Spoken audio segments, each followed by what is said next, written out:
what I want at the end of this coming arc is triumph, not the person.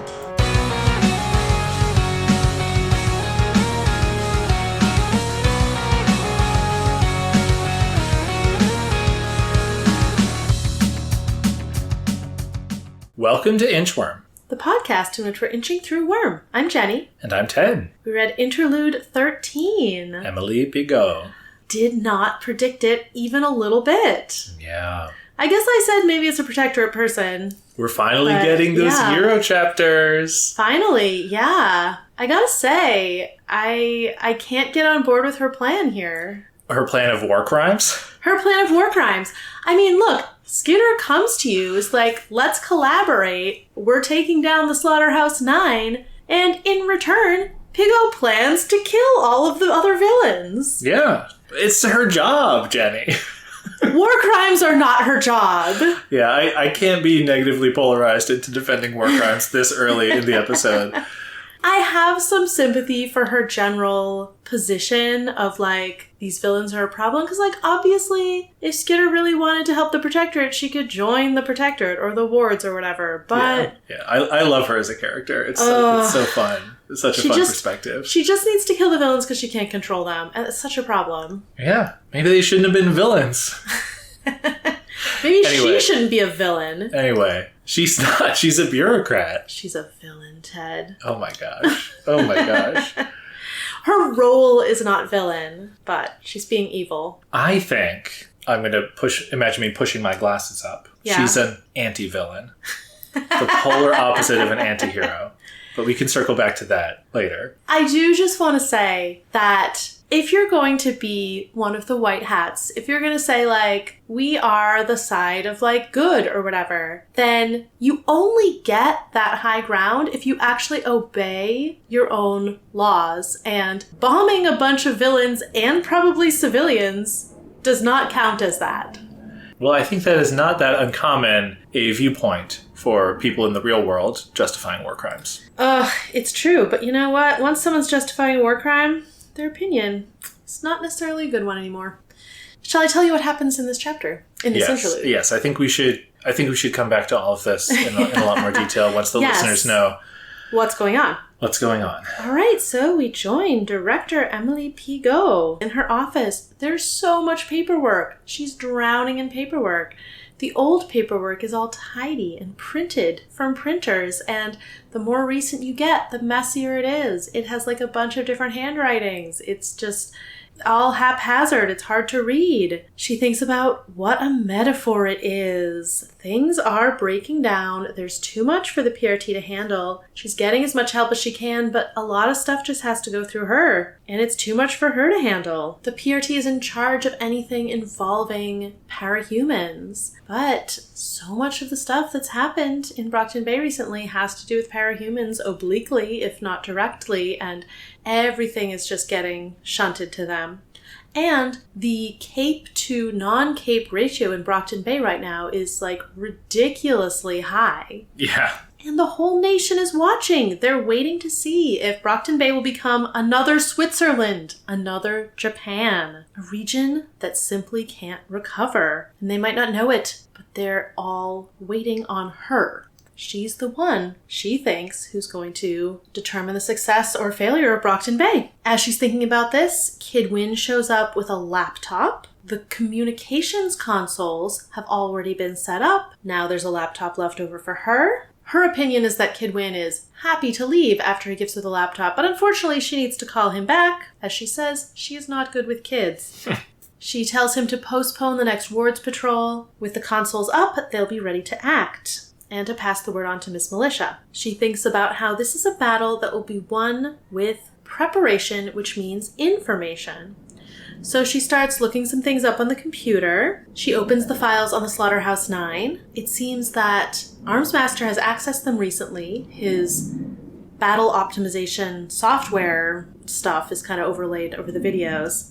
So, as she suspected, he escaped with the intention of fighting the 9. The videos that she pulls up, there's one of Winter, an ex-member of the 9, Crawler, back when he first joined the Nine. Chuckles, an old member of the Nine. Probably an evil clown, though we don't find out.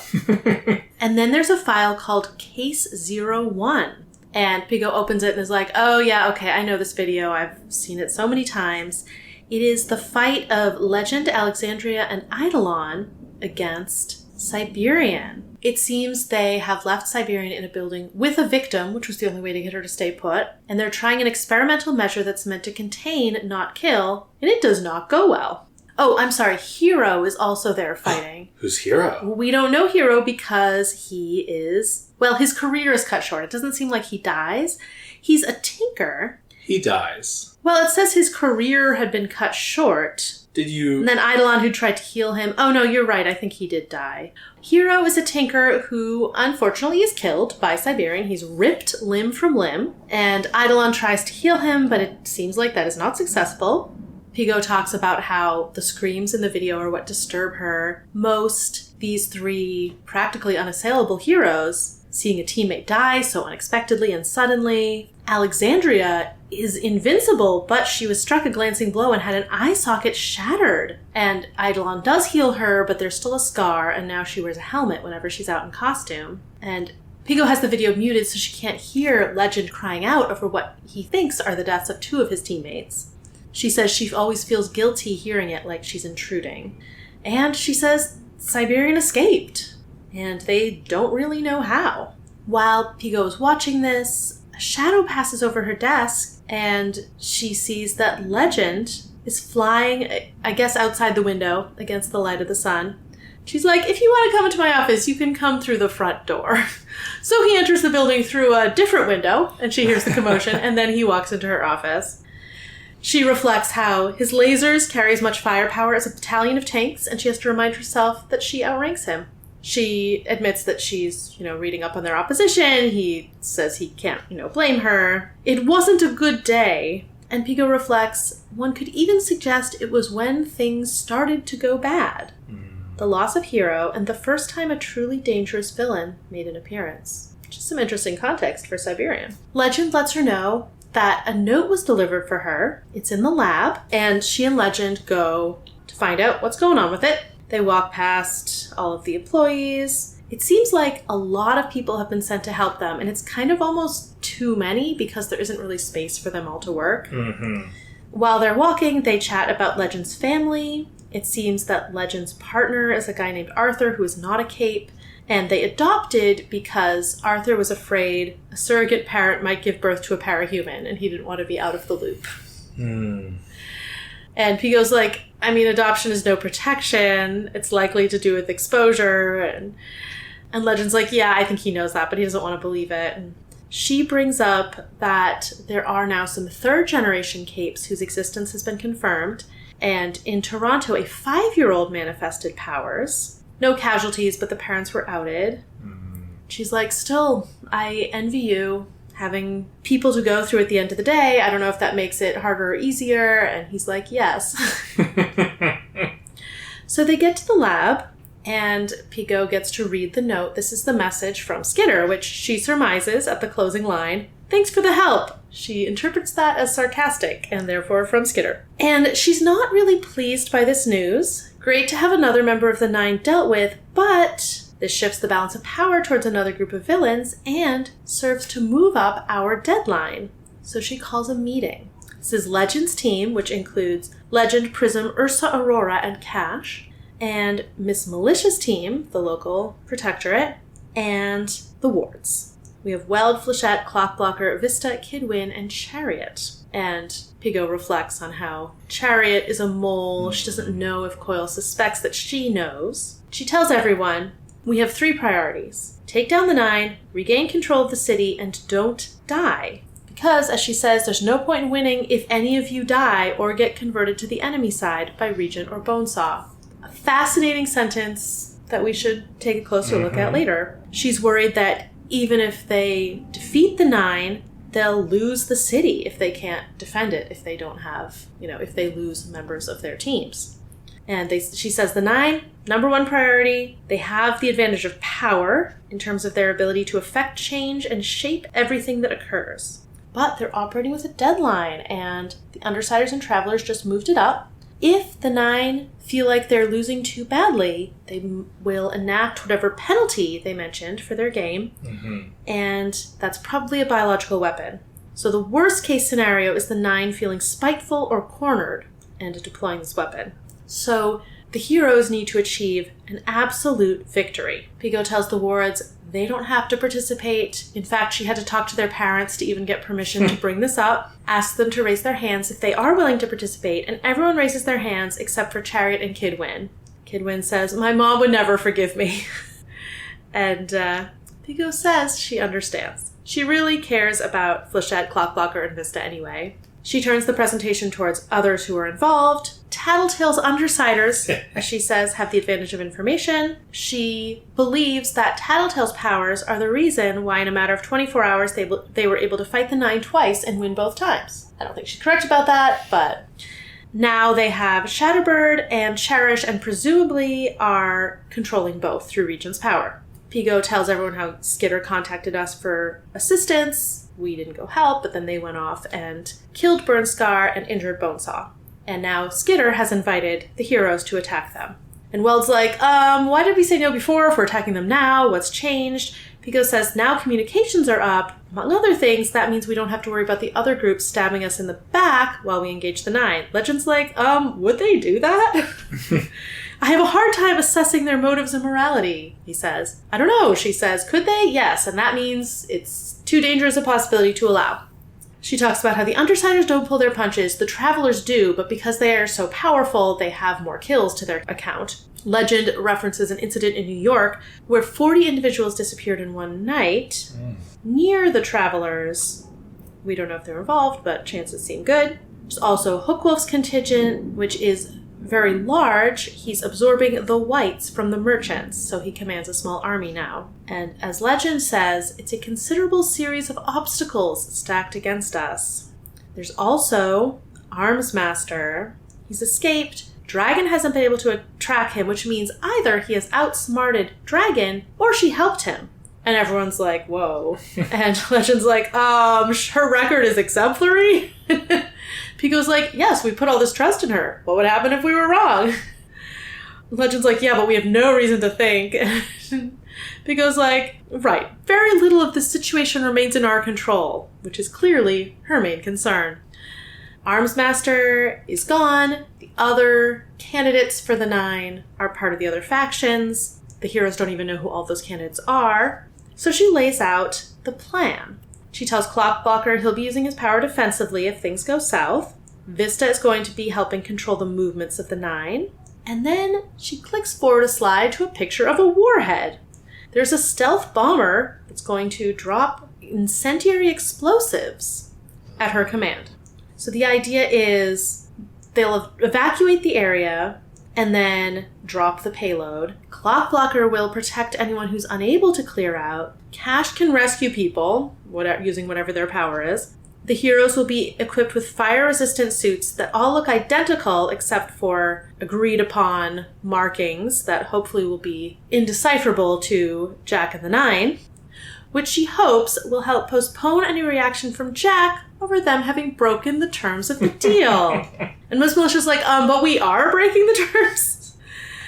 And Pico just forges right ahead that the explosives are going to do 3 things. They'll forestall the biological attacks. They'll force Siberian to stay put to protect Jack and Bonesaw. And if she can't protect Jack and Bonesaw, it will kill them. And if she does protect Jack and Bonesaw, then Flechette will see if her enhanced shots can beat Siberian's invulnerability. I don't know why she would think that, but I guess we can talk about it.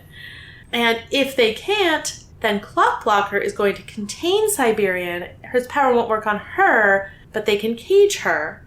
And they can potentially do the same thing with Jack and Bonesaw, starve them out, or wait until they let go of Siberian. And Weld is like, what if she can walk through stuff that Clockblocker froze? And Clockblocker's like, no, it's inviolable. I'd sooner expect her to fold the universe in half. Do we know she can't do that? We do not. Legend, Ursa Aurora, Prism, Weld, Assault, and Battery are going to occupy Crawler. And yeah, that's the plan. They're going to do it this evening before anyone else catches on to what they're doing. She's like, go prepare, go get your suits. They all leave except for Legend, who's like, you left something out. And she's like, yeah, we have a spy. But we also have a follow-up measure. We have a bunch of bombs from Bakuda, basically. And once the other factions of villains have engaged against the Nine, we'll bombard the area with those bombs. And several of them bypass the Manton effect. And Legend is like, that breaks the unspoken rules between Capes and the truce against the Nine. I don't like this. And she says, don't worry, I'm the one who's going to push the button, and I'm not a Cape. But we end the chapter. Yeah, so we have a new villain, and it's Pigo. It's amazing. Her need, what she needs is control. She wants Capes she can control, and if she can't control them, she's going to kill them. And it's very evil. It's interesting. Yeah. Yeah.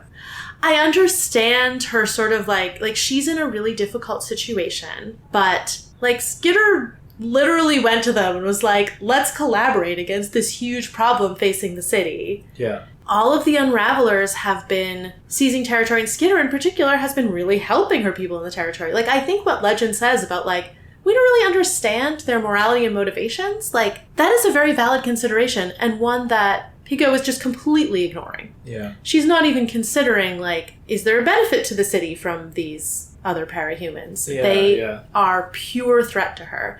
And it's not that she knows they're necessarily a threat, but they could be a threat, and that's unacceptable. Yeah.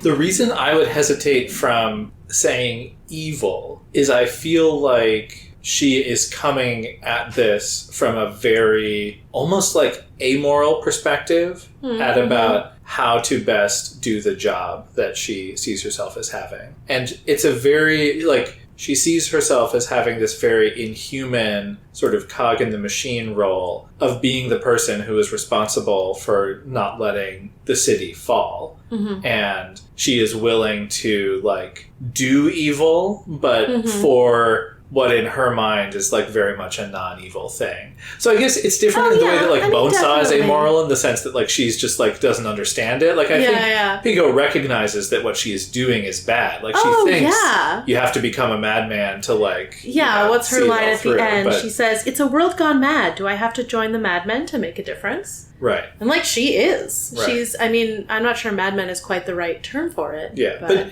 I'm resistant to digging into her by saying, well, she's an evil villain. Given I feel like there's a lot of nuance. A lot of nuance there. And I feel like this I'm against it. Yes. I feel like what she is she's a cautionary tale of somebody who is sort of putting the mission, right? Mm-hmm. Which is the role of her job is to make sure that the city doesn't fall into, complete chaos and it doesn't get taken over by, say, a supervillain who wants to rule the city, right? Destroyed by biological weapons that the Slaughterhouse Nine, could deploy, right? And someone who has seen all of these terrible fates that can befall places, right? And it's it would almost be I could see the reading on this chapter of well, she's paranoid. And it's it's funny, she doesn't have insider information on Coil's plan. That's true. She doesn't have insider information on Dragon's motives, but she calls both of those shots, right? We don't know that Dragon helped him escape, but that's a reasonable thing. We learn in this chapter that his confinement wasn't on the books, meaning that Dragon is not required by her programming to keep him confined. There might have been a loophole. Dragon actually probably has agency over that. Yeah. And I'd be surprised if she hadn't helped him. Yeah, so when you're oh, well, she's not taking into account, who's really going to stab her in the back? Think about it, don't be so paranoid. In the same chapter, she's also calling these shots, rightly so, that, people are I didn't tell her, I didn't moves. say no one's going to stab her in the back. I don't think anyone's going to stab her in the back during the fight against the Nine. Certainly not the Unravelers. But I assume that she is right to worry about, say, Coil. Right? Yeah. Oh, yeah. The thing that really gets me is, she's not a moral purist by any means. Yeah. Anyone who wants to join her side, no matter what they've done, she's fine with it. Seems to be the case. But she's only okay with you if you are putting yourself under her control. Interesting. So your read is it's not that she's not working with purity for any kind of like moral reasons. It's because... Well, I think that's mostly optics. Purity specifically. Yeah. She doesn't seem... I mean, you know, she's not willing to trust anyone who's not under her control because they could betray her. I don't know... Common problem. Taylor has this problem. Yeah. I don't know how much she just, like, fully trusts the people who are under her control. Like, she doesn't trust Chariot. She knows Chariot's a spy. I guess she has no reason to mistrust anyone else. But, like, I don't know, if you're paranoid about Dragon, you might as well be paranoid about Miss Militia, too. Like, that's interesting. But I do feel like she is not any better than the villains. She's just another faction. And she's really proving true. Like, when Taylor was saying in Arc 8, like, wow, I wanted to be a hero. I wanted to, like, hang out with these heroes. And the heroes are, like, Armsmaster. They're Sophia. And we were kind of like, oh, okay, but those are, like, literally the two worst ones. Like, the wards are so cool. And, like, the rest of the Protectorate, I don't know, they're probably fine. Miss Militia seems cool. But, like, Pigo's not. Pigo is the kind of person where if Taylor had observed this meeting, she would say, like, that's why I'm not a hero. Because this is the kind of person who's leading them. Like, this is the reason she thinks she needs to be better than the heroes. Unfortunately, the heroes are living down to her expectations. Interesting. Yeah. I feel like one of the things that's most striking about Pico's worldview is that it is entirely unromantic, right? There's not a whiff of cops and robbers, True. Right? She calls it like she sees it. Regent's power enslaves people, right? Like, we are going to be, deploying white phosphorus against Crawler, right? Yeah, she doesn't want Bonesaw or Regent to bring anyone to the enemy side. And I was like, you're putting them on the same side? What are you doing here? But it's us and them. Like, they're enemies of the Protectorate because they're not part of the Protectorate. Yeah. And so I think that Pigo's very jaded view of how the world works feels earned by what we learn of her in this chapter, right? Mm-hmm. She goes back to that video about like, the heroes, we had our gang of 4 and they were the best, and everyone in the military has seen this video about how bad things can go. Mm-hmm. And then she goes over the other footage, like the other members of the Slaughterhouse 9, like all of these cases where it's like she has seen people tortured, dozens or more people just like killed in these, incredibly brutal ways, these big heroes struck down, right?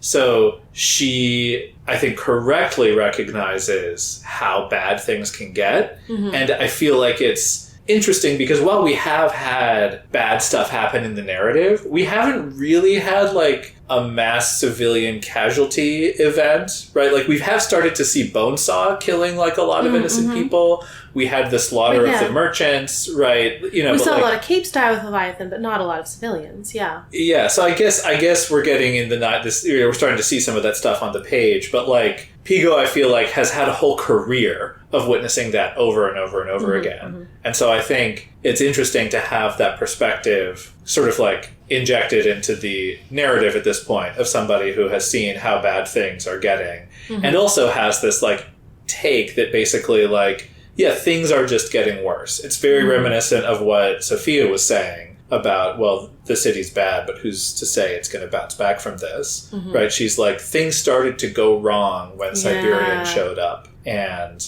Which must have been so early. Yeah. I'm not super clear on the timeline, but yeah. It sounds like Siberian's like the first really bad villain they faced, so that must have been a long time ago. Exactly, it must have been a long time ago. If it's the same filing system as Case 53, definitely a lot. Many cases ago, Yeah, I feel like... I don't know, it's hard because it is difficult to propose, like, what should Pico be doing differently? I mean, she shouldn't be trying to kill all the other villains, I do want to say, despite my glibness before the summary, I can't get behind the double tap strategy. No. It's a completely unacceptable, Like you said, war crimes. Yeah, and you're asking... She's worried about everyone else stabbing her in the back, so she's going to stab them in the back first. Yeah, it's like, you got to let the city fall rather than let the Protectorate become that. And it's the same thing. It's like, she's so concerned about optics. Like, it just takes one person in that room to tell Skitter about it, and presumably, well, Chariot doesn't know about this part, right? Yeah, the nation is watching, right? And as sort of true to life as Pico's perspective is, it's very much a like consummate insider perspective. Like, the Americans with their TV dinners are not on board with war crimes in the same way that Emily Pico is. Right? Yes. She needs to be able to sell it, and that's like the biggest risk that she's taking. Yeah. I think the bigger risk that she's taking is sort of the subtle one of if she is stabbing sort of the category 1 villains, if you go by Lisa's classification of like the ones who are kind of in on the cops and robbers thing, like the travelers who pull their punches, the undersiders who she doesn't think pull their punches, but like questionable. The ones who aren't the Slaughterhouse Nine, the ones who are maybe going to rob a bank but aren't going to, like, slaughter a street full of people. Like, if you stab them in the back, you make the problem worse. Maybe you kill this specific batch of them, but that's the reason that there hasn't been a successful defense against the Endbringers. It's that there are these divisions. Yeah. And she would lay the blame for those divisions at the feet of the villains, but, like, I don't know, someone's got to be the bigger person. It doesn't mean you have to do it incautiously, but, like, you don't have to strike first. Yeah. Well, I was really interested in her analogy where she sort of talks about, like, what's the ratio of normal people to capes? And, like, the ratio is getting worse and worse for us normal people. And, like, every cape is an island unto themselves with their own, needs and their own power to get stuff done. And I'm the only person on the side of, like, the normal people. And I feel like reading the way that she sees the whole situation through the lens of, like, geopolitics makes sense, where she sees every cape as potentially having the power of a potentially hostile, like, enemy state. Yeah. Right? So I think she views the capes under her control as, like, it's an alliance of people, who technically will listen to her or whatever. Yeah. But, like, she is very, very aware that, like, she has, like, a warhead and the stealth bomber and all of the troops to command, but legend is legend. Yeah. He's kind of a one-man show when it comes to that and kind of thing. She thinks about that, like, when they stand up to walk together, she thinks about the contrasts between them, like, powered, unpowered, like, man, woman, tall, not tall, like, all this stuff. Yeah. And a lot of what she is saying makes sense, like, if she sees herself at war, right? She's willing to go to, like, a hot war against these villains instead of, like, sort of... Yeah, without even declaring. They're under a truce, like, actually. This isn't even normal times. They're specifically allied against the Endbringers. Yeah. I mean, not the Endbringers, the Nine. She says this is a war of information. She knows the Undersiders have the information, but she's not willing to work with them. This is... I said that this attitude is the reason that the humans haven't defeated the Endbringers, but it's also the reason that Brockton Bay hasn't defeated the Nine. Like, it's the house divided. Like, it just isn't... Right, but... It would be so much better if they could work together. Of and course, maybe she can't trust them. The Undersiders are working for Coyle, who are trying to overthrow Emily Pigot. Well, not in the immediate term. No, but I mean, but just, like, think about it. You're not going to go... I don't know, like, it's sort of like... This is why you have, like, sanctions regimes and stuff, right? Like, there is kind of a, like, need to, like, well, look, okay, I would love to work with you guys. Divest yourselves from Coyle. You can be an independent group of rogues. Stop doing crimes, right? And then come work with us on fighting these bigger picture things, right? Like, like, there's no... She doesn't know they're working for Coyle, to be clear. Right. But, okay.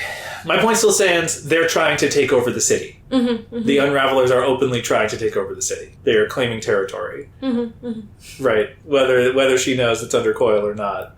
Yeah, but they're, again, not murdering a street full of people. Like, have some priorities. I will say the thing that really makes Pigo a failure, right, is that, like, her role of making sure the city doesn't fall is not actually tethered to any greater good or set of values. Like, the value she places on the city stays under PRT and hero control is basically infinite. which is why she's willing to do war crimes. That's what I'm saying. It's all about control. Right, right. But I mean, but I think it's reasonable to say, like, yes, well, that is her job, and the city government should not fall, right? Like, if you believe in, like, that being a good source of stability and security, right? And then it becomes a question of, like, well, how right are you, right? But if you don't have a set of higher values, right,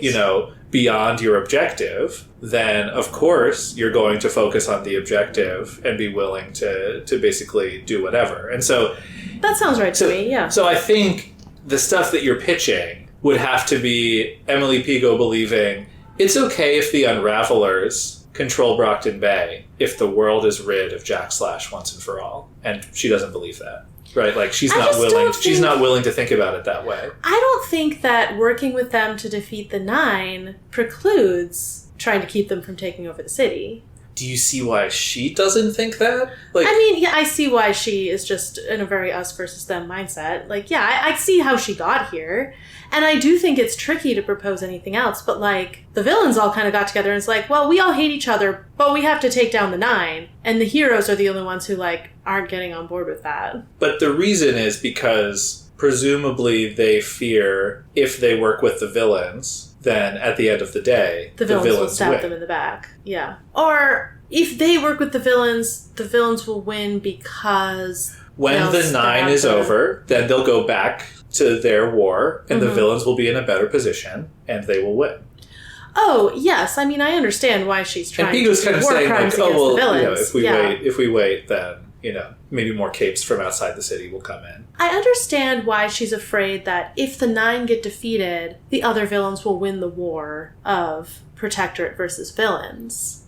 The Nine have to get defeated anyway. Yeah. You can't sacrifice that objective. And if you can defeat the Nine best by allying with the other villains, I don't know that allying with the other villains will make the villains more likely to win in the end. Yeah, and I feel like she believes that the Nine will pass. Like, if the game ends, they will leave. And basically, her take seems to be, well, they're not going to play by the rules. Also a good call. So that means the city is going to face some kind of biological weapon or whatever. Mm-hmm. So we need to prevent that from happening. And sort of like what she's saying about the timeline is like, the better the Undersiders do at taking out the Nine, the less time we have before the Nine inevitably get tired of their game. Yeah. Right? It's like, she's sort of like, yeah, fine, let the Nine kill them off one by one, as long as it takes a week, and then I get all my computers back, and I get all my targeting capabilities back, right? Like, I think that's the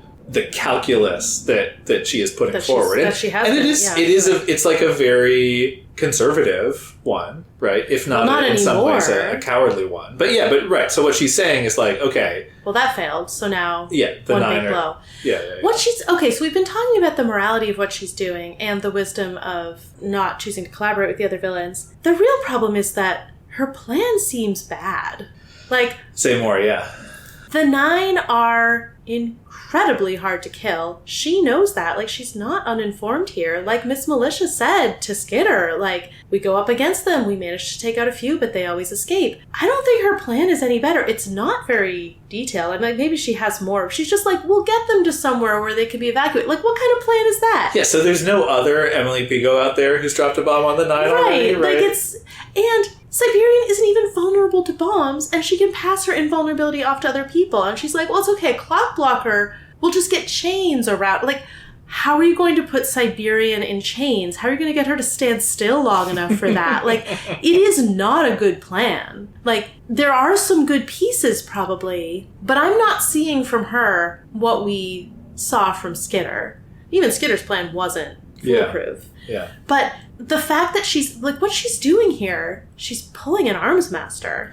Uh-huh. It's very much what Colin did in the fight against Leviathan. She has the same, it must be me, I must do the thing. It must be me, I'm going to press the button, deploy the bombs, we have to just defeat them once and for all. Oh, and as a side benefit, we'll destroy all the other villains. Yeah. She's breaking a truce. It's not as, sacrosanct as the Endbringer truce, but she's breaking a truce to do it.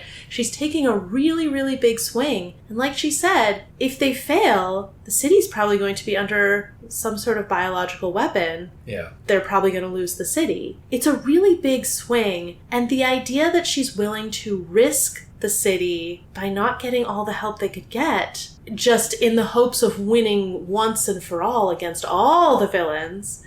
Like, talk about hubris. I will say, so one thought is, it's possible the 9 do act more like their, vibe's sake horror movie villains, and that they show up, they do something, and then they kind of, hit the road and, move on after doing some carnage.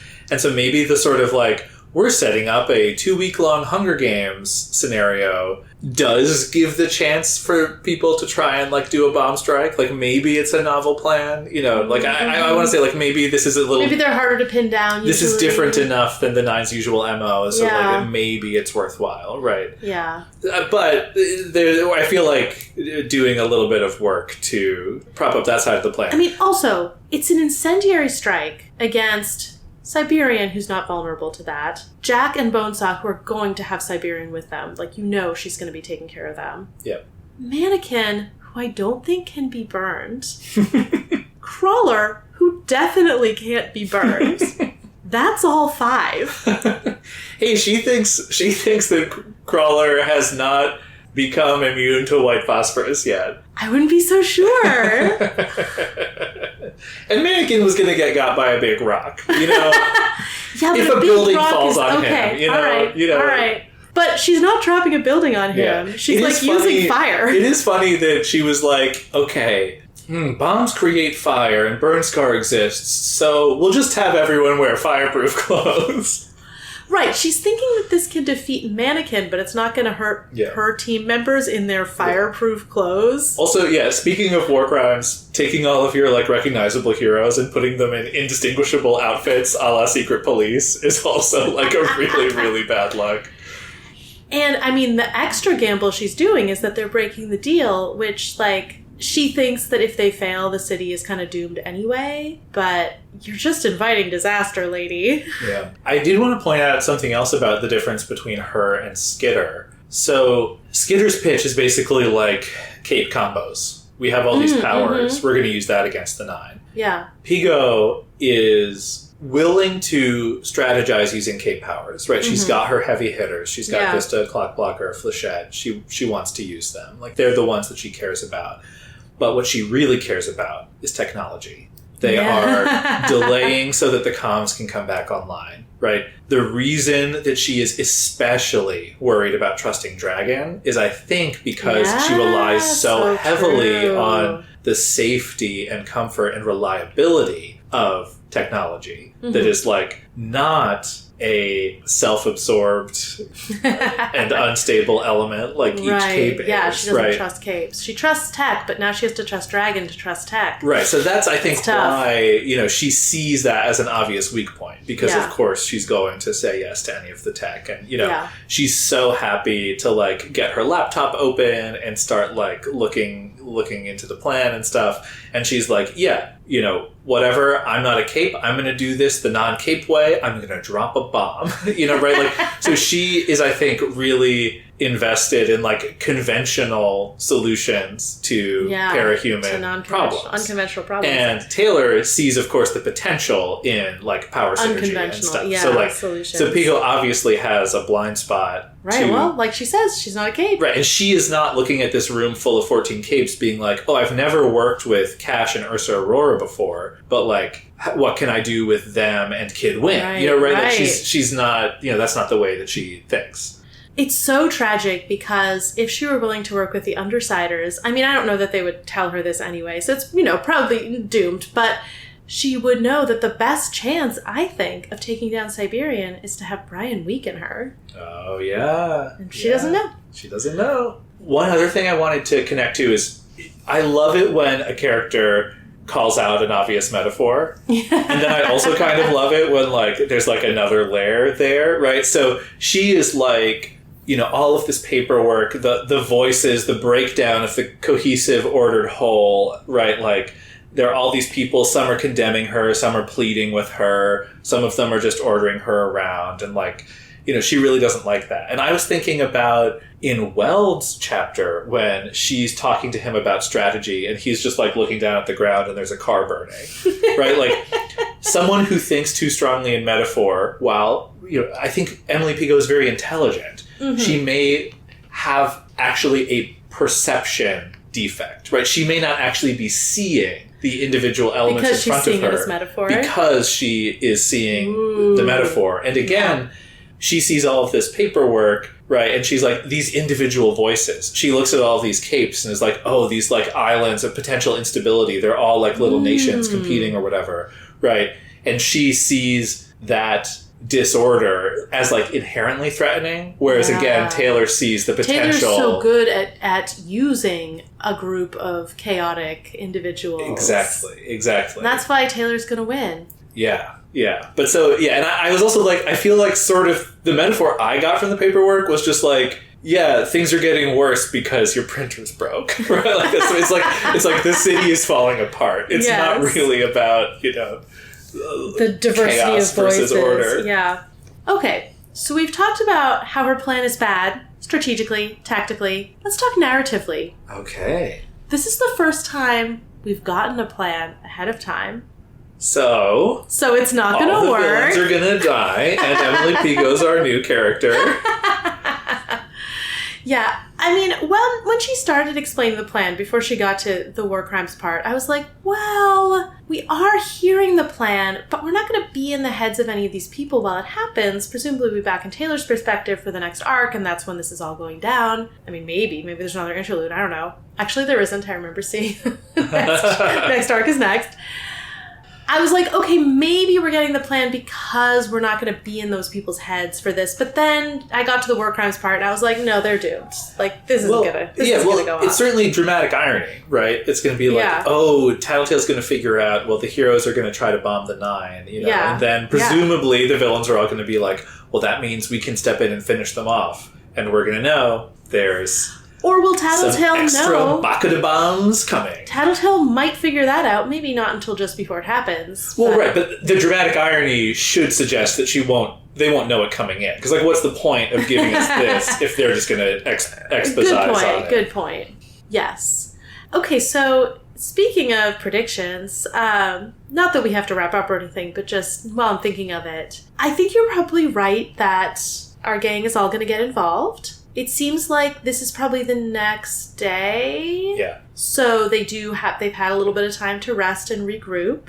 Coyle's going to hear this from Chariot. He's going to presumably tell the Unravelers, although he might not, just if he doesn't want them to be involved. Yeah. But Lisa might figure it out. Yeah. I'm not sure that it's the kind of thing she would figure out, but, like, presumably our gang is going to show up. I don't know about, like, Hookwolf, the Pure, Fault Line's crew. If Pigot's right, Coyle will tip them off. Yeah, I guess he's part of that alliance, so it makes sense that he would. I mean, none of them are going to want to get bombed, but I guess she's anticipating that they'll wait till after the bombs and then, like, run in. Yeah, and then they'll get Bakuda bombed. I guess I wouldn't be surprised if there are some Bakuda bombs that do some bad things. We did just have an Everyone Lives event. I bet Brian's New Darkness will be fairly effective against those bombs. Oh, interesting. And so he can sap powers, but he might be able to sap, like, Tinker Tech, too. Yeah, well, because they're very power-based bombs. And I think his darkness has been effective against some explosive stuff in the past. Yeah. And this darkness is a lot more powerful. It was effective in the Bakuda fight. It was effective against Mannequin with his, like, shotgun arms and stuff. Yeah. Or the gas explosions in the Mannequin fight. It was effective against. Yeah. And now it's New Darkness. We don't know what Darkness 2.0 can do. So I suspect that will be fun. And maybe he'll even be able to do some, like, redirecting of the power of the bombs. If he can, like, tap into it like a circuit. And I don't know if he can. Again, they're based on powers, so there could be something there. Well, so do you think it's a big fat 0 for Emily Pigot? No, none of the 9, none of the local villains. They all get away. I mean, that seems anticlimactic. Who's on the chopping block? That's a good question. I think we're going to lose someone on the Protectorate side. Like, she's sending them in with fireproof suits. Like, what are you expecting, lady? Yeah, interesting. I don't know who it's going to be. I hope Battery, but that would cut short our, threat of, her setting free Shatterbird and Siberian. Yeah. And to the point about people not stabbing her in the back, we do know that she is here going on a plan that's intended to Battery contain Siberian. Needs to protect Siberian. I mean, I guess Siberian can do that better than Battery can anyway. So, yeah. But if Battery is sabotaging the effects to contain Siberian, I mean, it was already impossible, but now it's going to be extra impossible. Rip Clock Blocker. It's going to be so bad. Oh, I mean, he's not going to die, I hope. I would be real bummed if he died. I know. Our wards. I don't want the wards to die, but I wouldn't be surprised if we lost a ward just because that's like extra tragic. Maybe it's Flechette and Legend will die. We'll bury our gays. Fine, but when you joked about them dying, I got upset. Speaking of our gays. Yeah. Gay Legend. I know. What an icon. What a gay legend. It's so funny. I don't know what this says about me and like stereotypes, but learning that he is gay is like, it almost makes it a little more understandable that he would not understand the awful gender dynamics at play with Madcap and Battery. And he might be like, but you guys can just work well together, right? And just sort of like not see the plight of the toxic environment for women in the Protectorate. Yeah. I will say, he came off relatively well. Relatively. Well, yeah, because this chapter. He's Mr. I see heroes as this great moral struggle. He's like he's a perfect antithesis to Pico, right? Like that seems to be his whole deal. Is he's like, can we know the true motives? Yeah. And he's the one who's like, oh, a villain. I can change them. And I mean, he seems to succeed sometimes. I guess Assault is doing fine. But he's also like pretty weak sauce at the end when he's like, war crime. I don't feel good about that, Emily. I'm not sure how much power he has to do anything about it. She outranks him. Yeah. I mean, he could shoot her, but that would be its own problem. Yeah. He's great. I would be interested to see if he does actually like do anything to try to stop this whole thing going down. Probably not. Yeah. He's not as moralizing. What if he contacts Skinner? No, he could. But as moralizing as he is in his public persona, we actually see, I think, two more interesting, who's the man behind the legend moments. Yeah. One is when they're talking about third generation capes. Yeah. He's kind of like, oh yeah, but well, we've heard of those. He's like, we've had some confirmation. And Pico's like, but not official confirmation. So they're kind of like talking about classified info or like off the books info that they have. Because he's like, well, we both know that they exist. And Pico's like, no, but they don't officially exist, right? It's like a little bit of like, he's privy to some secret information and not necessarily thinking about it that way. Well, I mean, they kidnapped Aster, they know. But I think the nuance there is that Aster Aster's not a cape. Right. She could be. Right.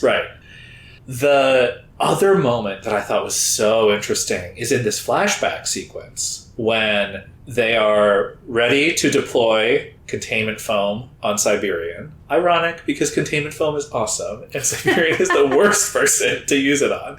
But he's the one who's like, she has a victim, and is looking down guiltily from Hero and the rest, right? Yeah. So, like, he's been willing to get his hands dirty, right? And kind of do this, like, for the greater good thing. Yeah. He doesn't feel squeaky clean in terms of his methods, the way that we've seen him operating in this flashback, in the hospital scene, right? Like, but he has this kind of like view of understanding the world in these larger than life heroes and villains. He understands that there is gray morality and is not afraid to take a stance that's not purely on the good side of it. But he does really believe in the good side of it. And, and where he chooses to fall seems to be significantly less. He'll do bad stuff, but he feels guilty about it. I think that he is, actively negotiating his line between, means and end. Yeah. I mean, so is Pico, but she's way more towards the ends justify the means side of things than he is. Yeah. And I mean, she's completely untethered, in I guess a different way than Bonesaw, but untethered from a real value system. Yes. Yeah. Do you have any other thoughts about that flashback? I loved the parallel between Alexandria and Skitter. This moment of, we're letting Siberian torture somebody because we're getting the containment foam in place. Yeah. And Alexandria reacting like, how dare you? Like, it's like, this is news to her. And she's like, I can't believe that you would let this happen. Right. And then they have to like justify it to her. Because we've had that beat of like, oh, well, we were fighting the 9. Is it okay to let the innocents die? Or do you need to go be a big damn hero? You know? Yeah. I'm really curious about, like, invulnerability trumping invulnerability. Yeah. It's like, Alexandria is invulnerable, but it seems like to a point. Yeah. And we also saw her get hurt by Leviathan, I think. Right. Remind me. She was down at some point. Right. Yeah. So she just has a lot of invulnerability, and Siberian has all the invulnerability. Yeah. And then we get the discussion of, like, Clock Blocker versus Siberian's power. Right, and presumably won't work. Right, but he believes that stuff that he freezes is stronger than Alexandria. Yeah. But maybe he doesn't know about the Alexandria. Like, it's unclear to me, because Alexandria wears a helmet so that people can't see that she's scarred. But I don't know if it's a secret that she was injured by Siberian. Like, it's just something that does she wear a helmet so that people knows. Can't see that she's scarred, or so that her head doesn't get injured? I guess if she's still invulnerable and she's not fighting Siberian, her head probably can't get injured. That's what I was thinking. Yeah. I wasn't sure if it's a PR thing or a vanity thing. It's a good point, yeah. Like, I guess what I'm saying is I don't actually know if Clock Blocker knows about has incident. He seen that video? Who knows? Right, someone whose PRT director would see that video. Someone who's, like, adult military might see that video. But I'm not sure. The wards, probably not. Or, like, the people with their TV dinners. I'm not sure. That kind of stuff. Presumably no. Right. Definitely not the thing about how she has a victim in there. Yeah, and, like, Legend crying. Eidolon holding Hero's mangled body, unable to heal him. Right, like... Yeah. God, it's a real, what a horror show. Right, what a nightmare. And Hero, the golden boy, the brilliant name, like named after the ancient Greek, like inventor and experimentalist Hero, or Hero is probably how you would say it, but and then of course being cut down. Right, another example of like we're coming into the story is like, oh, we have the triumvirate, and they're the big invincible guys, and they're like Taylor's like listing off all the people, right? And then so like it really is like like people who have been around for a while, like would have had Taylor's view of the whole foursome, the Fantastic Four or whatever they were called. And then they would be living in this world where, like, all of the people who were invested in those guys have been like, well, and then Hero died. And that's, like, a date that sticks in your memory the way it does for Emily. Ooh.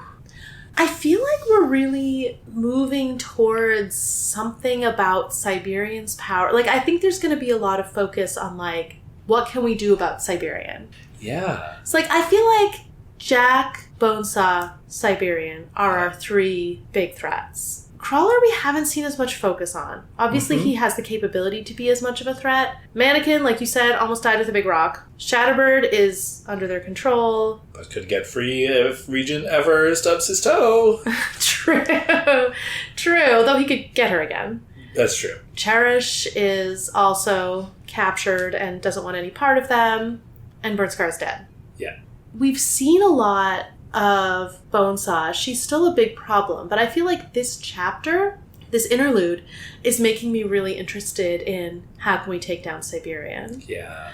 And I feel like Brian's sort of taking a bit of her power is so intriguing, and the way he described it is so intriguing. I want to know. Because I don't think it's as straightforward as it seems. Yeah. Alexandria is already invulnerable. She couldn't withstand. Yeah. Well, we got a little blows. Detail about Siberian. In addition to the carnage, there was and then she got away, and nobody knows how. Yeah. So that's another little sprinkle to throw onto our pile of, like, what is her deal? Yeah, well, I'm remembering her, like, hair blowing back in a breeze that didn't exist. And her not being affected by the rain. And, yeah, it's not like the rain just lands on her, but doesn't hurt her because she's invulnerable. It, doesn't touch her. Yeah. But she has to pass her invulnerability on to, like, the street and stuff when she walks. So it's not that she's, like, existing in a different plane.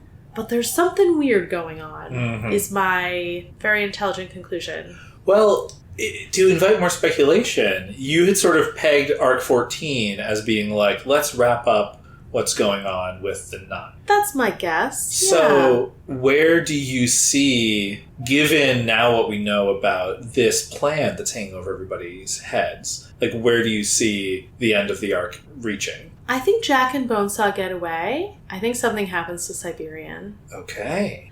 Because Jack is a really fun loose thread. Okay. The thing where he's going to destroy the world, and the thing with Theo. So I think it would be nice to kind of have him in the wind and just like a problem that they don't know how to deal with right now and we'll have to deal with in another day. But I think it would be so satisfying if Taylor takes out Siberian.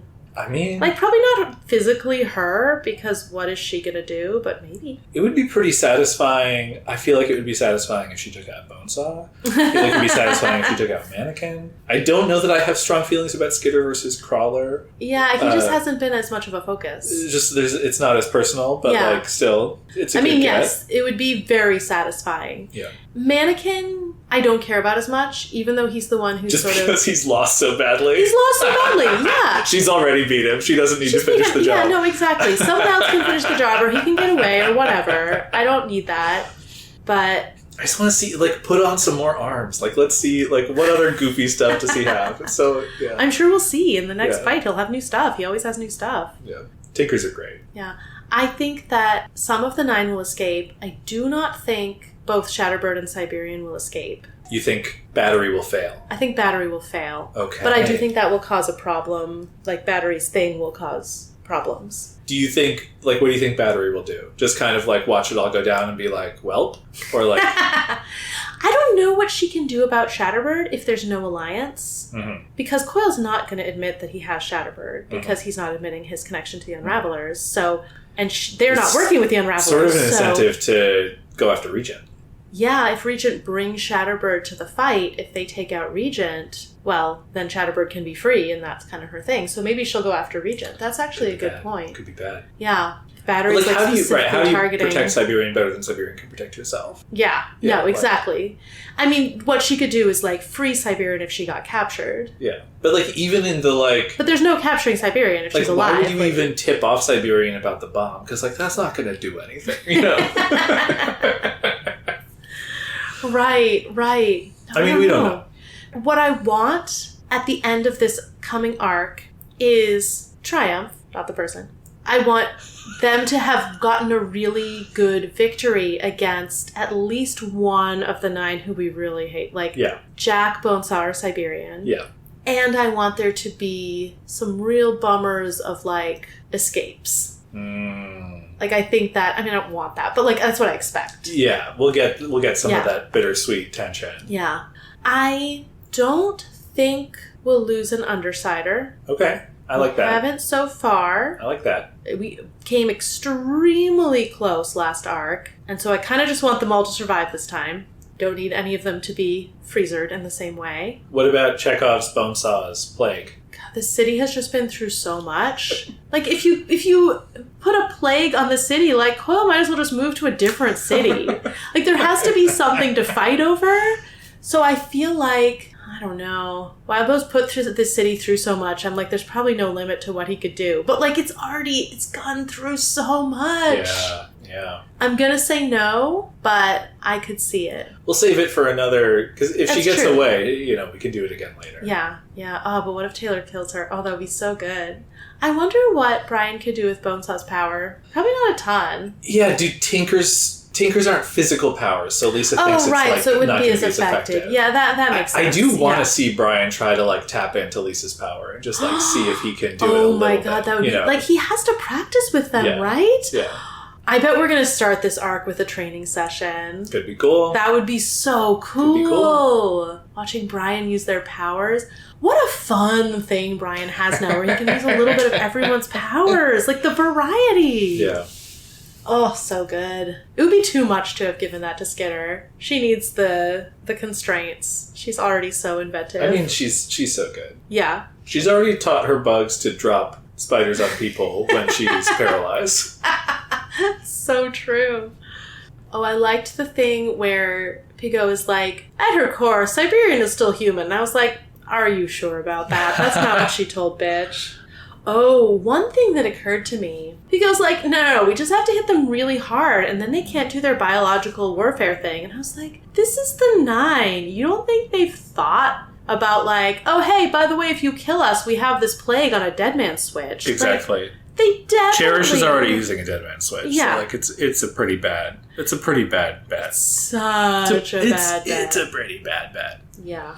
Well, let's touch on some lighter fare. I love Dragon's algorithm for passwords. Yeah. That it's new questions every time, and she knows you better than you know yourself. And you're like, what is my favorite color? Silver, I guess? Ding ding. It's silver. I love the sort of throwing cold water on the genetics theory of powers. It's sort of like, no, it's about exposure. Yeah. It's not about genetics with Legends Kid. I don't know. Well, maybe it's about early exposure because Amy's power is so different from her family's. Right. But I mean, she was exposed to her dad's power. We know she was like 6 or too, 7 when she... Right, but her power is like her dad's power, not like that's what I'm saying. saying. That's what I'm saying, yeah. So it must be about that early exposure, I guess. And then we have the mystery of the travelers. I feel like it's every chapter we get some new detail that's like, those travelers, where it's like... that was wild. That's got to be Noelle, they've right? killed 16 people, and then there's like... And then that time in New York when the travelers were there and 40 people disappeared. That was Noelle. Oh. That was when Noelle went bad. What happened to those people? Or, not bad, but, they were sucked into the black hole that she has to constantly feed. Oh, no. I don't know. Oh, no. I don't know. She ate their livers? No. They wouldn't be gone. It sounds like eating. Yes, she ate them. That seems to be what Siberian does to her victims, so... I also love... We mentioned some of this stuff, but, like, the Tattletale's Undersiders, right? Pigo loved information and is obviously like, Tattletale is the real, ringleader. Tattletale's Undersiders. It's not about Skitter, who's, like, has the biggest aura. It's not about Gru, who's the nominal leader. Right. It's not about Skitter, who, like, showed up to represent them and ask you to collaborate. It's about Tattletale. They're Tattletale's Undersiders. And I also love that Skitter sends her unsigned note. And Legend's like, oh, well, that's good news. And Emily's like, I don't know. The note ends with, thanks for the help. And Legend's like, that bug girl. I love that she's recognizable in anonymous prose. Uh-huh. Yeah, we got some interesting moments with, I guess mostly with Kid Win. I think we've said that he's probably like second youngest other than Vista, but he goes out of his way to be like, Clockblocker is babysitting Vista, which is like, Vista just can't catch a break, right? Like, it's so true. Let her have her own patrols. She's almost a teenager or whatever. And when Pigo sees Kid Win and just thinks he looked intimidated. Right? She does not. She tracks all of his micro expressions about how much he hates being with her. And, like, she doesn't care at all. She just thinks, didn't even like kids. And the person this reminds me of is Miss Hannigan from Annie. Right? It's like, you are being tasked. Like, they are her wards, right? She doesn't see them as her children. They're just this responsibility. She has to get them graduated, alive, and she does not care about them any more than she has to. What a terrible job for someone who doesn't like kids. Like, who actively dislikes kids. Yeah.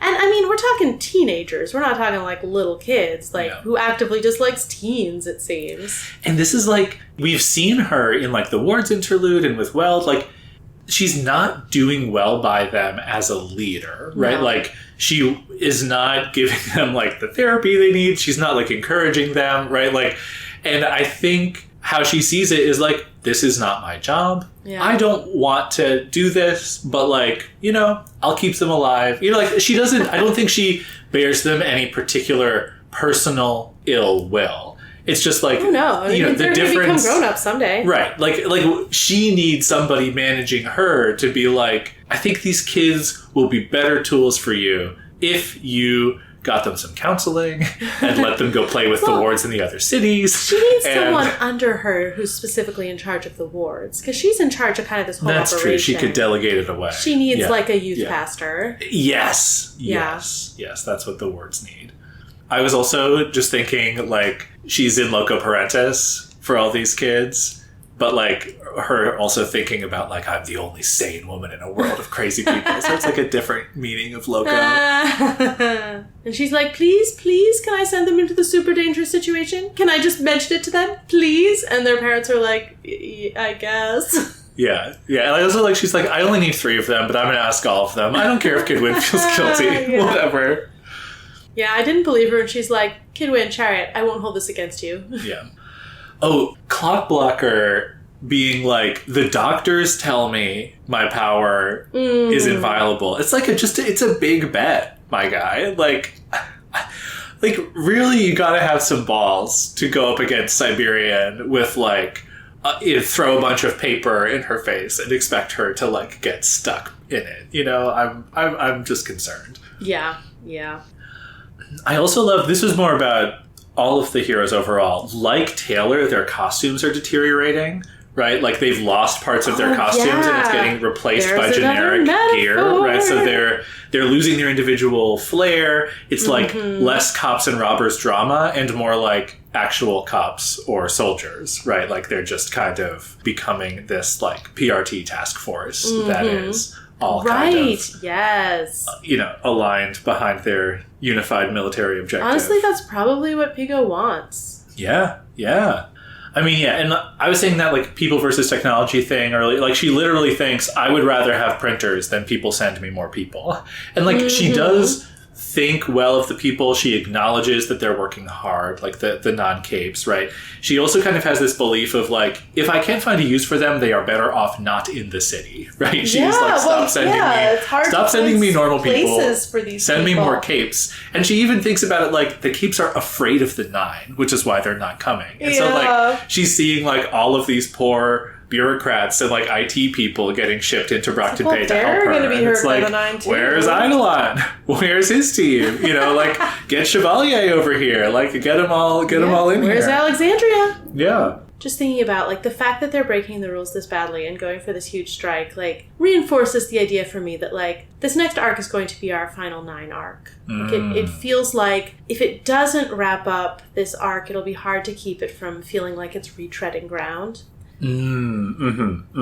Unless we get a curveball, could always happen. While, again, the plan is sort of a bad plan and sort of an evil plan, I do like that they just fully expect the 9 to not play by the rules, right? Because, like, that's the right call. Like, they're not spending any time being like, but if we just play by the rules, they won't sick a plague on us. And they're like, no. No, the 9, if they get bored or feel threatened, they're going to do which this. Is the correct read on them. Yeah. I was wondering, she sort of, when she's thinking about humanity, this is one of the most arms mastery things that she thinks. So very few of them, the people out there, knew it, but they were counting on her, right? She sees herself as this, like... Yep, she's like the only wall between them and the chaos. Yeah. Well, it's like, it's a very thin blue line mentality, God, it really right? is. Right? It's that same really kind of thing. Is. And then it's very she can notable. do anything because of the importance of her task. She doesn't think about reporting to anyone. So, like... That's not true. She says the higher-ups signed off on this. That's interesting. What I meant is she doesn't have a relationship with... Right, we don't see any of authority, that. right? She is the authority. She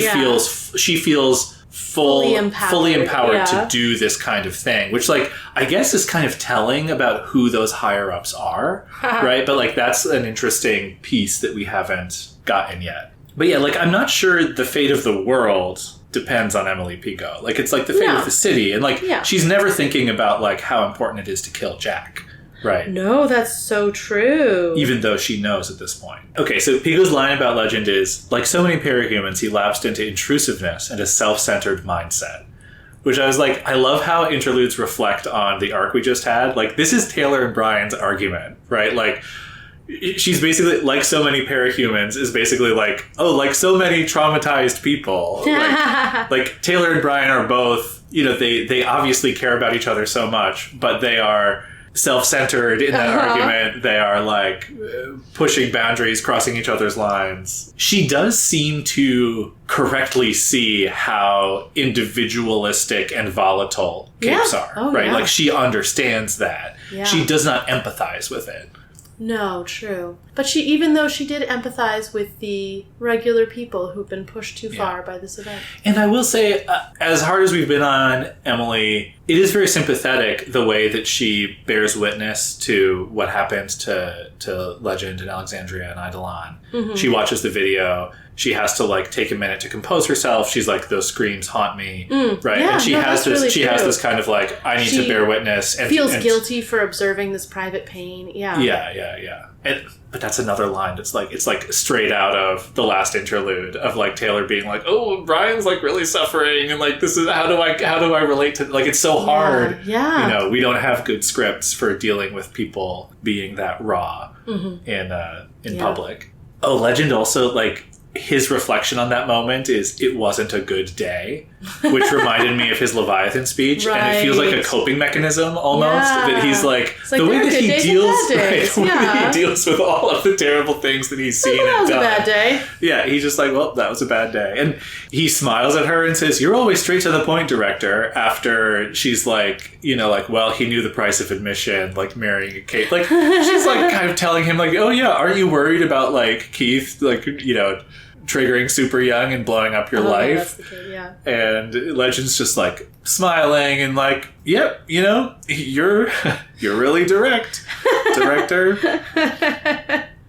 She says she's not good with kids. She seems to not be very good with people. Yeah. And she does envy Legend his family, which was also humanizing. Maybe that's just small talk, right? But like, this is also something she has in common with Armsmaster, whether by choice or not, right? She doesn't have those personal connections. And that's almost a different way, like, for all that Taylor is hard on Gru for like, well, you only care about people close to you. I think that Taylor and Pigo are on kind of the same side of that moral argument, where like, they're sort of trying to say we should have these like rules. It should be about the greater good. And Brian being like, no, I do at the end of the day, like really care about my sister and I want what's best for her. I'm kind of saying like, yeah, Pigo, you should care about what's best for like humanity and not just whether you can be most effective at controlling Brockton Bay, right? Like the idea that your personal connections can be a higher value, and kind of like that is kind of for most people who aren't getting all philosophical about it. That's just like a very good part of what it means to be a person, right? Like that at the end of the day, you're not going to like maximize your utilitarian calculus if it means hurting people you love, right? Yeah. Like, I think that's a very good standard to have. One thing we don't learn in this interlude is why she cares so much about capes. Like, did she just like start out in the government and like randomly ended up at this division, or did she have like some calling to like cape management? Yeah. Did she major in parahumans? Right. Yeah, and like the language she uses, she's very othering to capes. She's like, parahumans are like invading my city and trying to dominate it. You know, like the way that to have them under her control. Yeah, very matter of factly. Yes, Regent is enslaving people. You know, so I will convert you to the other side. Convert you. I was also thinking, like, going back to the Weld chapter again. For all that Weld sort of struggles with being perceived as robot boy, like, Emily is the real robot in that scene, right? Like, she clearly... I feel like it was a live question for me on the reread of, like, is this, like, all a very carefully controlled act, or is this just her? No, it's just her. It's just her. Yeah. She could not give a shit about how people feel about her. Yeah. Though she is very socially observant, because she thinks, like, should I promote the underling who's in awe of Legend, or should I promote the one who's more cynical? And, like, which would, like, she can, like, read all of those micro expressions. She sees that Kidwin is intimidated. She just doesn't care. And for all that we're hard on Legend, he does pick up that it's not the whole plan when he comes to Pigo. True, that's actually really insightful. Oh man, also this Siberian scene. I understand why Victoria reacted the way she did. Oh, when Siberian showed up, she's probably seen the video. Exactly, or she knows about it. She knows of it, like, It's very, very reasonable. The only thing Siberian can't do is fly. Yeah. I also, the fact that Pigo calls out, we're taking down the 9, we're trying to control the city, and we don't die. She's like, none of you were thinking about doing a heroic sacrifice, right? Which is, like, kind of funny, but, like, it must happen. Like, it happened with that guy, Bastion, right? Like, Lisa's theory is, like, the parahumans are always going out to like get their power, get a little hit from their power by like, getting themselves all up. And I feel like she must have seen other heroic sacrifices in her career. And she knows that these heroes are all kind of, And, right, to our point from before, she's not like, I will miss you. She's like, I don't want to lose you, right? Yeah, like, you are one of my soldiers, and I can't have my soldiers, right? It's a very Gru perspective. It's like, Taylor, do not run into the fire and get yourself killed. And the funny thing is that she's probably going into this being like, yeah, we might lose some of them, but she wants to make sure that they are looking out for not letting themselves get killed if they can avoid it. Exactly.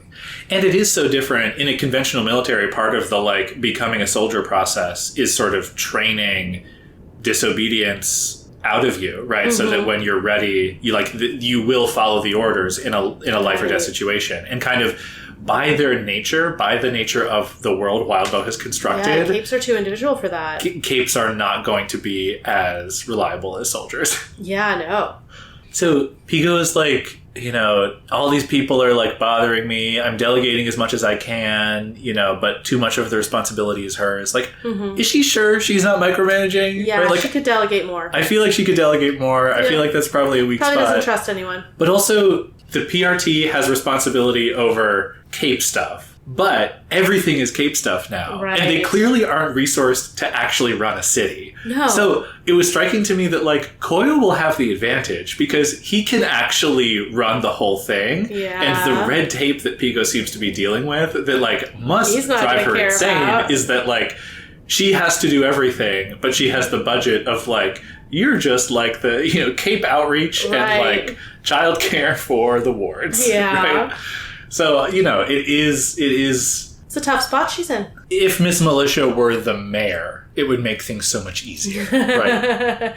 Yes. I was also thinking about, like, just normal people. So, one, since she represents everybody else, like, she sees herself as one of the normals, it actually recasts her sympathy to the people signing up with the merchants as, like, oh yeah, well, like, obviously the capes are at fault. Like, so she's willing to look out for, like, normal people who are just kind of caught up in this, their pawns in the games between these capes. Yeah. I was also thinking about, like, people just sort of now everyone has reason to worry and give serious thought to who they needed to support and how they're going to protect themselves, and she's just seeing it's rational for people to worry about this. Pico's not judging people for it. And I feel like it really is like the way Pico sees the world is like, she's like, yes, people will like kind of like break apart into chaos if there is no stable government to protect them. And I feel like this is why you want government if you're not an anarchist. Like, the government exists to kind of get out of people's way, right? And like the fact that things in the city have gotten so bad, they do have to worry about who are they paying their protection money to, right? Are they going to pick the Unravelers or Empire 88 in this like turf war, or can they actually stay out of it? And like the argument for having a government is that most people don't have to think about that kind of thing. And I was also thinking about how, like, maybe this is even too topical, right? But like the people watching on TV, right? Like, oh, it's just background noise. Like, people in Brockton Bay are like, oh yeah, it's just background noise of heroes and villains, like, and now it's like so much more real. Right, and it's like, as our very large water cooler stories, diverse country is descending into competitive authoritarianism, it's like very different in every specific city. It's very different in every specific area. And so, like, the extent to which, like, things are bad in Brockton Bay or bad in this Earth's, United States, and Taylor just, like, doesn't think about it or see it every day, it feels so realistic. And I will say, as much as she might be known from here on out as Emily Warcrimes, I feel like the do I have to join the Mad Men to make a difference thing, I feel like this is ultimately a question that Taylor is asking herself over and over again. Like, fighting fire with fire, an eye for an eye, doing bad to do good, right? Like, it is... it's like it's a cautionary tale in the same way the battery was, right? Yeah, that's a really good point. Okay, I think I have the real button on Emily Pico. Okay, bring it on. Which is, we've talked a lot about how she represents the non-capes, and she's kind of like, okay, I see all of these capes for who they are. I see how unstable they are, right? They're intrusive, they're self-absorbed, all these different things, right? And she thinks that she is different. She says, well, at the end of the day, Siberian's just human. But we could also say this about Emily Pigot, right? We just had last chapter where Taylor sees how unreasonable Brian is being and is like, oh, it's all say like him, and not seeing how she immediately makes all of these problems about herself. I feel like Emily is doing kind of the same thing. She is just as self-absorbed as Legend in this chapter. But doesn't the fate of Brockton Bay depend solely on her, Ted? Right, but it's a really funny illustration of like, I guess you don't need She's powers. clear-eyed about capes, but not herself. Right, you don't need powers to also have these great, psychological flaws. It's like how you don't need to be named Karen to ask for the manager. Right. So it's a good, it is a good irony that undergirds all of this interlude. Wow, that's such a good point. She's a loose cannon. She kind of wants the level of power that capes have, and in a way she has it, sort of, like through her dominion over them. Yeah. But she kind of judges them for the way they are all powers unto themselves. Yeah, wow, that's such a good point. Oh, Emily. What if she just looks like Emily Gilmore? That's my new headcanon. Oh, yeah. I don't think she was described that way at all, but... No. I think you've predicted a lot. I have, yeah. Do you want to tell me about the next arc? Well, do you want to hear a sentence? Yes. The noise of the microwave beeping woke me up. Yeah. Nice. More or less. I'm anticipating sort of getting their act together day that sort of ends with them deciding to go to whatever this big fight is that the Protectorate is having. I want there to be training with Brian's new powers. That would be very cool to see. Yeah. And the arc is called Prey. P-R. It's not Eat Love. It's P-R-E-Y. Okay. Who's the prey?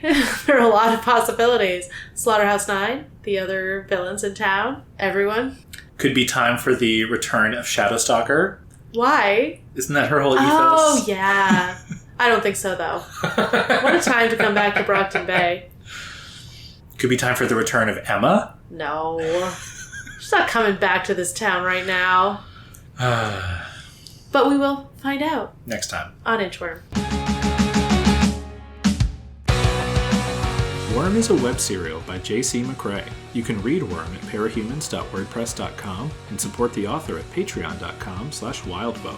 Follow us on Tumblr and Blue Sky at Inchworm Podcast, or find our Discord link and any other updates on inchwormpodcast.com.